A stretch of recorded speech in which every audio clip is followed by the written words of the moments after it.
it's Ainsley. Welcome to my channel.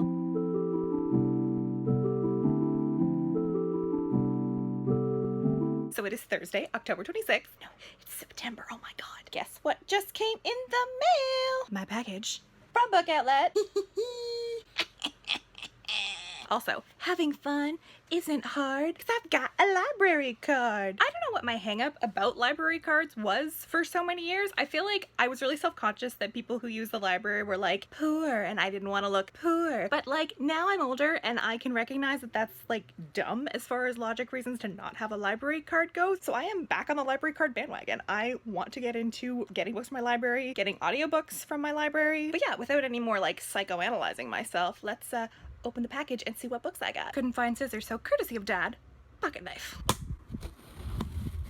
First book I'm going to show you is my thriller pick. I picked up The Seven Deaths of Evelyn Hugo. No, Evelyn Hardcastle. Ooh, I see why they changed the title. It's got beveled edges and everything. I love it already. I'm really excited to read it because I've like heard good things. Also, it seems like it's that kind of weird that I'm into. Also, I feel like it has Clue vibes and like I'm never not down for something with Clue vibes. The next book I'm going to show you is my pick for something in a spooky setting. So I decided to use this as an opportunity to read a classic that I haven't and that I've wanted to. H.G. Wells' The Island of Dr. Moreau. I don't know if anybody else was like really into Warehouse 13 when that was on Sci-Fi back whenever ago, but the character of H.G. Wells is played by, oh god, what's the actress's name? Jamie Murray played a female H.G. Wells. I have had like a fascination with the idea of H.G. Wells ever since, and yet have never read a single one of his books, so I'm really excited to use this as an opportunity. What's a spookier setting than a deserted island where a mad doctor is playing God? Plus, this should be a relatively quick read. It's not actually that long, so it might be a good way to either like start off the week or end the week depending on how the reading goes. I'm excited for this. So the last book that came from Book Outlet is my pick for my book that I don't usually read, and so I decided to go with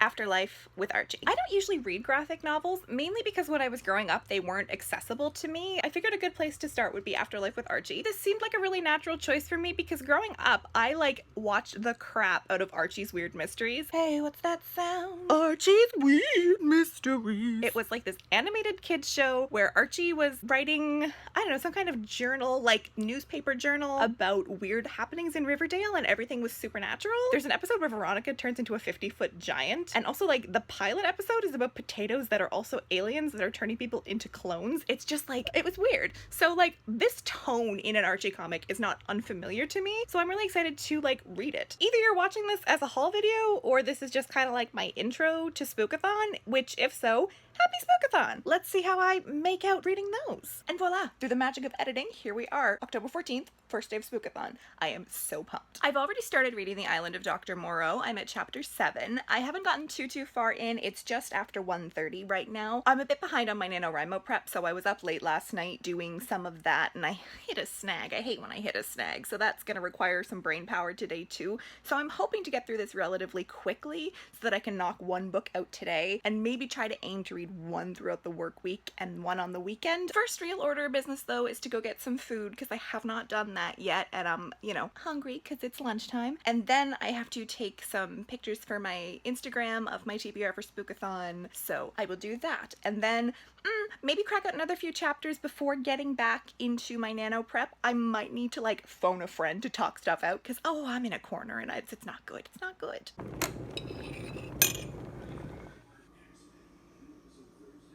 Why is Forged in Fire on? Now all I want to do is watch Forged in Fire. We ventured out into the wild. I'm trying to get an Instagram picture. Do I risk getting the book sturdy? Swear to God, the lengths I will go to for an Instagram picture. I have so many things to do today and I've done like none of them. How have I done none of them? I'm taking a break from doing some editing on my last vlog because it's Canadian Thanksgiving today, so I have to make, well, I don't have to make, I just have to finish up making Brussels sprouts. My dad's being very kind and he's cooking like most stuff, which is good because he's a very good cook. My father is a great and wonderful man for many reasons, but no denying one of the best is the food. You guys want a Thanksgiving treat? Steak for you. Steak for you. Now that I've had supper, I'm not gonna lie, I am kind of panicking because like, oh boy, I did not read as much as I thought I was going to, and I still have my NaNoWriMo prep to do, and I still have to finish editing my vlog. What did I do today? Anyway, I'm going to pick up The Island of Dr. Moreau, and I'm not going to put it down until I'm at least halfway through. Also, I realize I've yet to do the traditional reading of the first page, so let's flop back and do that. Should I read the first chapter or the introduction? I let the dog out and then I read. All right, Where were we? Chapter 1. In the Dinghy of the Lady Vane. I do not propose to add anything to what has already been written concerning the loss of the Lady Vane. As everyone knows, she collided with a derelict when 10 days out from Callao. The longboat with 7 of the crew was picked up 18 days after by HM gunboat Myrtle, and the story of their privations has become almost as well known as the far more terrible Medusa case. I have now, however, to add to the published story of the Lady Vane another as horrible, and certainly far stranger. It has hitherto been supposed that the 4 men who were in the dinghy perished, but this is incorrect. I have the best evidence for this assertion. I am one of the 4 men. Quick update, I have 100 pages left in the book, which I should finish tonight. I don't see why not. I mean, I have nano work to do, but I can ignore that, right? That's been my plan so far. But I wanted to give a little update on the book. Definitely, like, very racist. I was not expecting it not to be.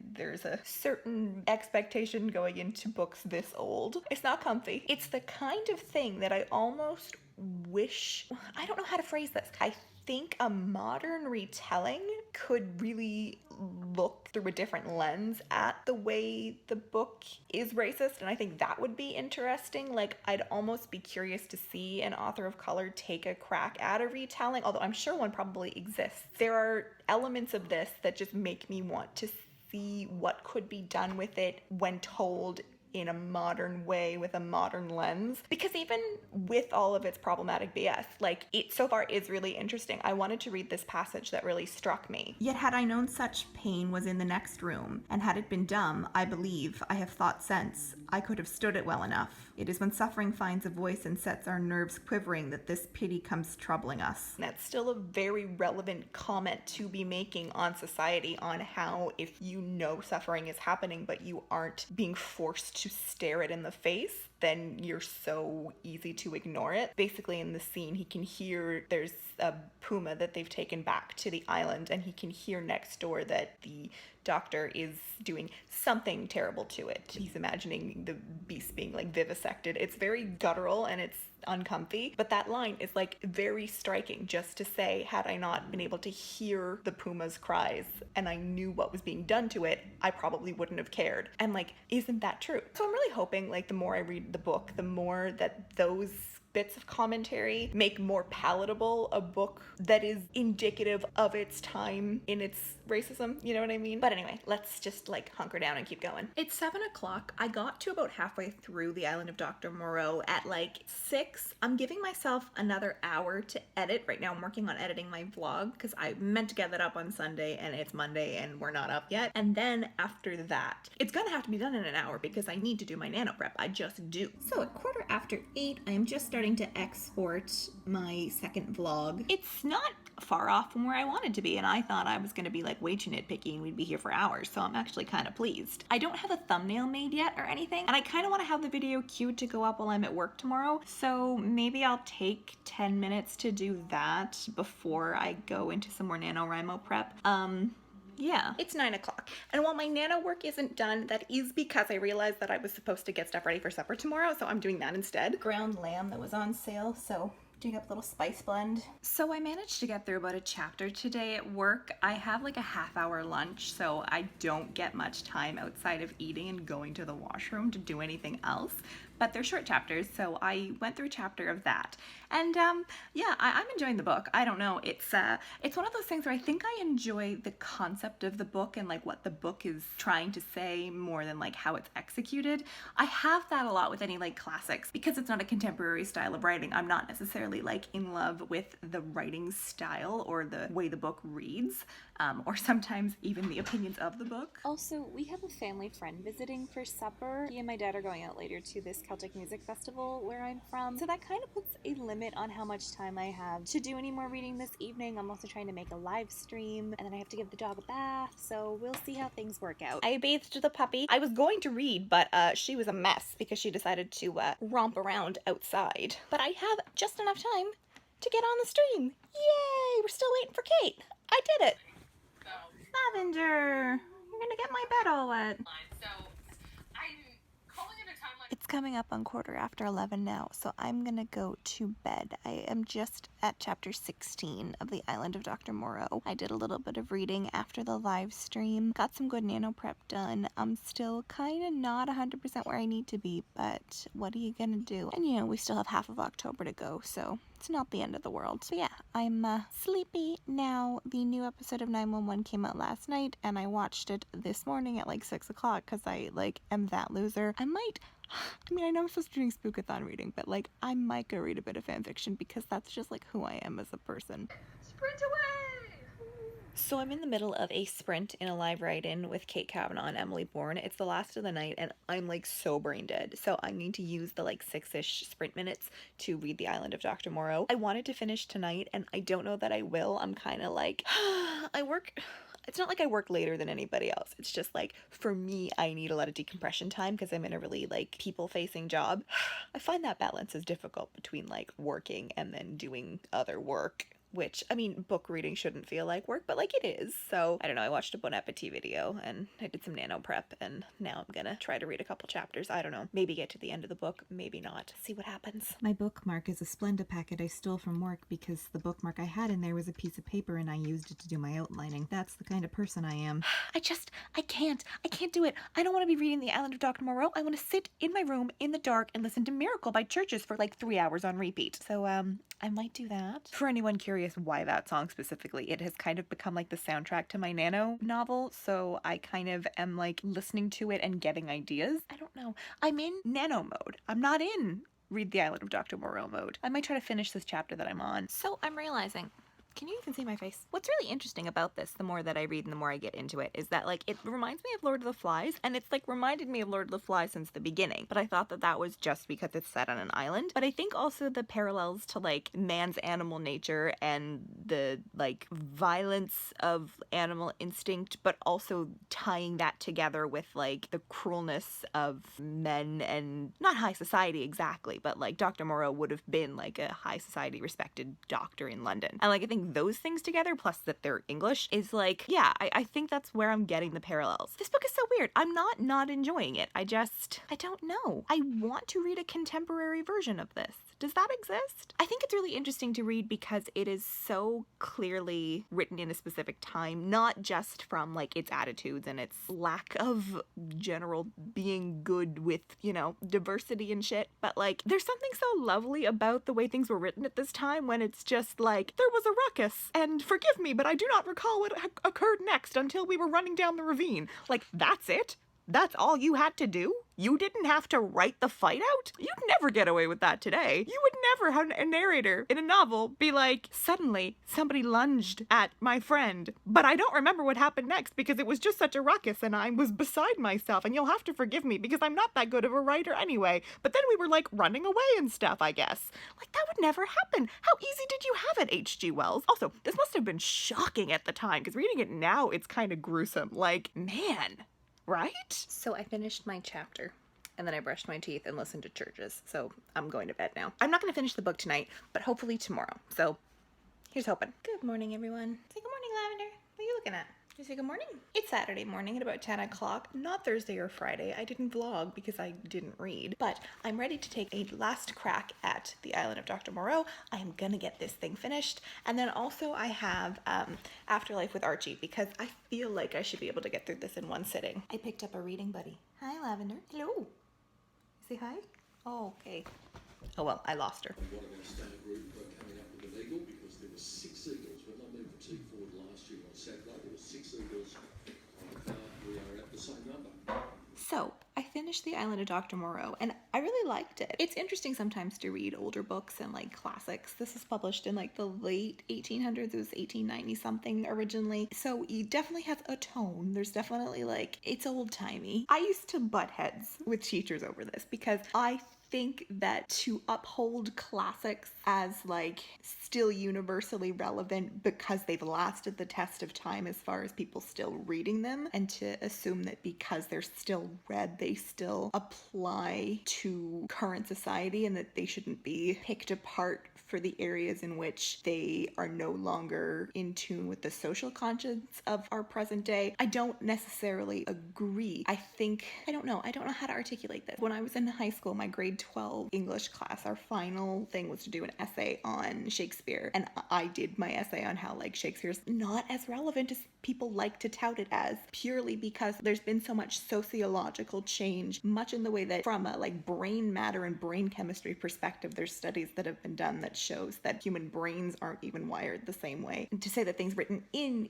the 1600s, the 1800s are still true to the nature of man isn't necessarily the most applicable. But if you're able to read critically and you are able to be objective about the texts you read and you have good literacy skills and good reading comprehension skills, then there's no reason that you can't leave the bad things and take away the good, if that makes sense. You can still get things out of a classic, and it doesn't make the things that you take away from a book like this any less valid or important to in equal measure critique it. I think undoubtedly there are parts about this book that are very racist, and there's parts of this book that are very sexist. That's gonna happen when you read a classic because that's the time in which it was written. Some are like more egregious than others, but I think there's still a core of something to take away from this.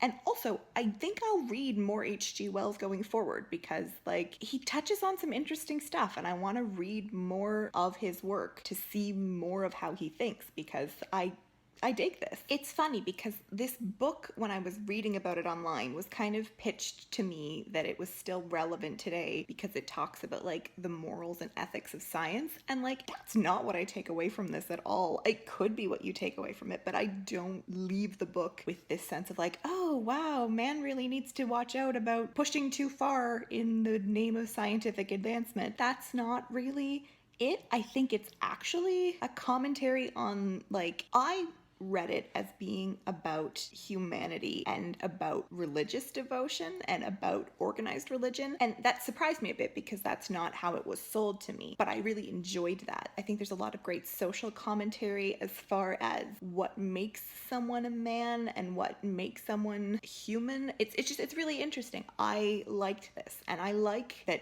Moreau, Montgomery, and Prendick all kind of have like different takes on stuff. You've got like clinical and very scientific to very human and very emotionally driven and very sympathetic to kind of this middle ground of like having some sympathy but also thinking yourself better than someone else.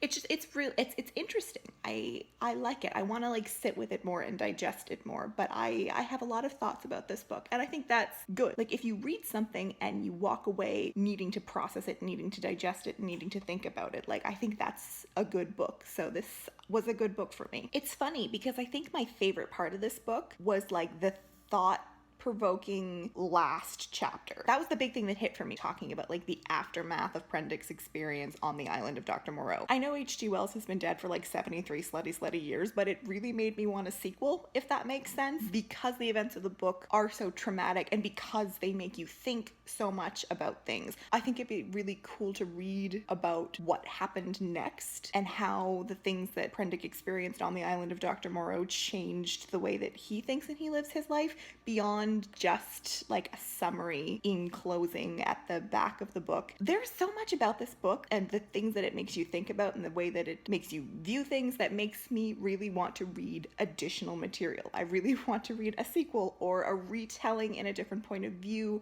or a modern retelling. I'm a very fanish person, and for me, like, transformative fiction is not something that I am shy to get into. And so for me, it seems only natural that like this is such a good source and it's such a good jumping off point to explore it more in other works. I might hit Google up and see if there's anything inspired by the island of Dr. Moreau that I can maybe pick up and read. Also, I wouldn't say no to a retelling of this where Montgomery and Prendick were kind of gay for each other, because like we're already basically halfway there. Also, there's this whole section here that I didn't think I was going to read that goes into like the history of H.G. Wells' life, but I kind of got really sucked in because I was just kind of scanning through it and saw some really interesting things jump out. Man, H.G. Wells was was cool. I definitely walked away from reading about his life wanting to read more of his books. He was a socialist and a pretty radical thinker. I didn't know this about H.G. Wells. I feel like I need more H.G. Wells in my life. I decided to take a pit stop for some lunch between the Island of Dr. Moreau and Afterlife with Archie, and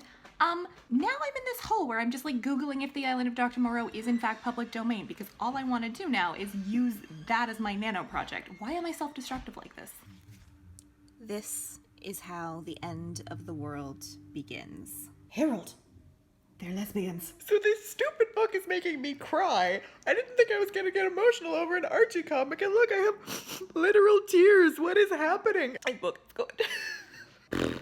Okay. Back to the book. I just figured I should update you. It's emotionally moving. Mullama Wullawa solidarity. Hey, so can I have some of those, or are those your blankies now? I took a little hiatus from vlogging for the afternoon, but I am back now. I have now finished The Island of Dr. Moreau and Afterlife with Archie, so I am moving on to The Seven Deaths of Evelyn Hardcastle. I don't think I'll finish it this weekend because it's like a really long book and it's almost midnight now anyway, and I haven't started it yet, but I at least like to get into it, you know what I mean? Close out Spookathon by at least starting my third book.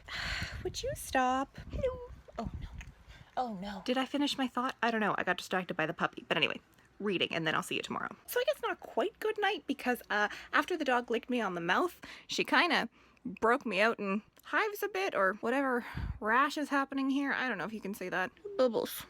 Do you see the bubbles? Anyway, I had to go wash my face and find some antihistamines and change my bed sheets, because, you know, allergies. Did you do this to me? Did you give me contact dermatitis? Why do I have my hood up? I don't know, because I think some days you just want to wear a hood. It's 6 o'clock on Sunday evening. I didn't read any more of The Seven Deaths of Evelyn Hardcastle just because I didn't want to rush through it, and I know from hearing some other people who've read it, it's one of those books that you need to really concentrate on. I didn't think that this was like a great day for that because I still have like nano stuff on the brain and I'm doing a bit of work on that. So I think that that's kind of the end of my Spookathon reading. I'll do a proper wrap up, but first what I'm gonna do is take the dog for a you know what? Hey, Lavender, do you want to go for a walk? Oh, hello.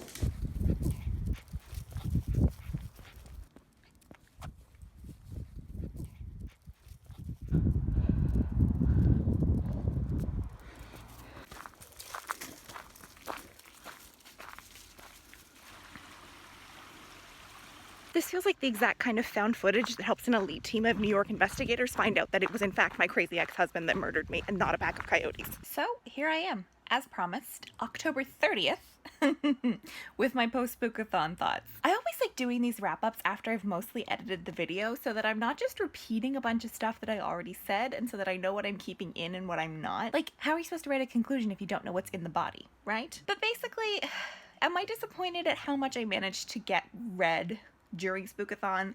Yes and no. I was really imagining that 3 books wasn't that much. I think if my attention hadn't been divided between Nano and Spookathon, I could have done all 3 books. I really just was spending a lot of time and energy planning for Nano, and I know that, you know, I'm gonna keep spending time and energy planning for Nano. When this video goes up, it's basically Nano already. Even right now, it's basically Nano already. I also didn't get any further into The Deaths of Evelyn Hardcastle.